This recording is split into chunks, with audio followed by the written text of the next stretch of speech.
Alright guys, today C4 Motorsports is going to team up with High Five Silver, and we're going to pour that guy in brass today. Well, we had to do it in lead first and then in brass, from what I understand from a little bit I was talking with them. Actually, funny story, High Five Silver is actually my dad. He's got a YouTube channel also if you want to go check that out. If you like pouring silver and brass and things like that, then you'll love his channel too. So but today we're pouring that in brass and in lead, because the reason we're doing it in lead is you have to pour it in lead first to hammer it, because I want it to have a hammered look to it. So in order to get the hammered look into brass, you have to pour it first in lead and then recast it, or whatever, remold it I guess, into your mold, so then you can pour it into brass and it'll have that hammered look to it. So that's what we're doing today. I'll kind of show you guys the process of that. I probably won't talk too much in the videos for that, just kind of showing you more than anything, and kind of some of the backs, ins and outs and things you might not see in other pouring videos. So that's what we're getting into.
So that one's gonna go in the failed category, but it did tell us a few things that'll work when we actually do it.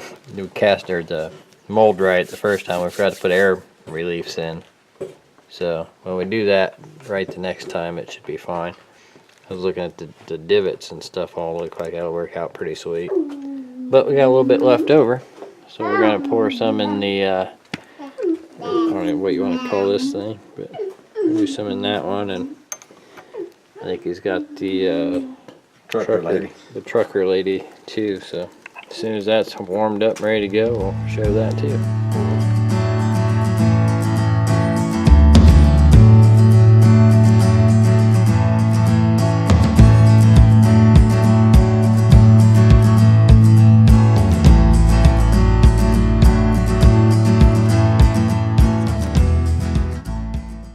Well, that's gonna do it for today. What we ended up with is that. Now, in a way it was kind of a mess up, but I kind of like it that way, because if you see right here, and then where is it, right there, there's a little notch you can see, and then right here, let me get you, see the notch right there. I don't know how well that'll focus in, but anyhow, there's a notch here, and then missing part of the hat here, which at first I was kind of like, oh man, that's a screw up, you know, we got to redo it again, because it took a few times. But the more I thought about it, I'm like, I kind of like it that way, because my intention was to make it look like a gold nugget, you know, and I can't afford to pour this in gold because it's big. I mean, you can see with my hand, it's pretty good size. So I couldn't, you know, that's why we did it in brass, but I wanted it to look like a gold nugget, you know. And so we did the hammered look to it. And we was gonna polish it out real good, and my dad actually started to polish it, and I was looking at it, and the more I thought about it, the more I'm like, I don't really like it polished. And I kind of want it to look like it just came out of the ground, like I just went out and panning for gold or something, and boom, here's this, you know. So this is what we ended up with. I'll try to get you some close-ups and let it focus. You can kind of see the hammered look, and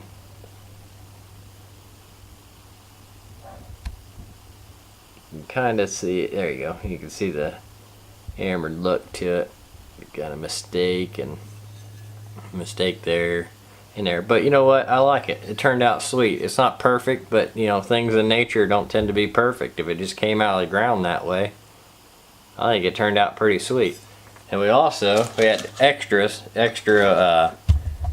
lead and extra brass, you know, because when you're pouring, you end up with you get a little more than what you need. So what we ended up with then, for just the extra, you know, once you pour this, you're gonna have a little extra left over. So what we did was, he had some other molds that I don't know where he got them, but we ended up pouring some extra stuff, you know. So one of them was this. I'll try to focus you.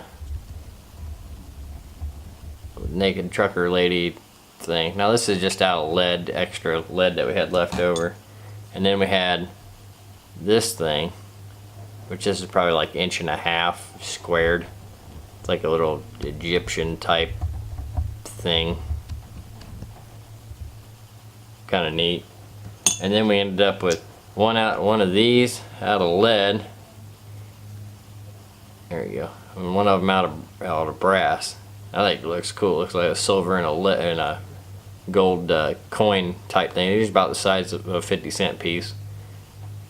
So I thought they were pretty neat. Just extra excess after the pour. Stuff he had left over. So yeah, that's what we ended up with, you know. I think that turned out pretty cool. And it wasn't quite like this. You had to sandblast it, you know, just kind of give it that textured look to it. But it turned out, I think it looks better this way rather than being polished, because I wanted it to look natural, like I said. So that's what we ended up with. Don't forget to like, comment, and subscribe. And I'll try to do some more videos. I want to do one of these in silver too. Once as soon as I get enough silver saved up, I'm gonna do one in silver. So it ought to turn out a little bit better in silver, I would think. Maybe I'll polish that one because it's a little easier than polishing brass. But we're gonna do one in silver if we get enough likes on this video, and hopefully you guys subscribe. And don't forget to go over and check out High Five Silver and throw him a subscription and like and comment on all his videos. He's got a bunch of them. Does some pretty cool stuff. I might have to have him make a, he does a Stormbreaker and like Thor's hammer and stuff. He does some pretty cool stuff, so I might have to have him play around a little bit with some of that for me too, because he's my dad, so we'll do that. But like I said, don't forget to comment and subscribe. So thanks guys, see ya.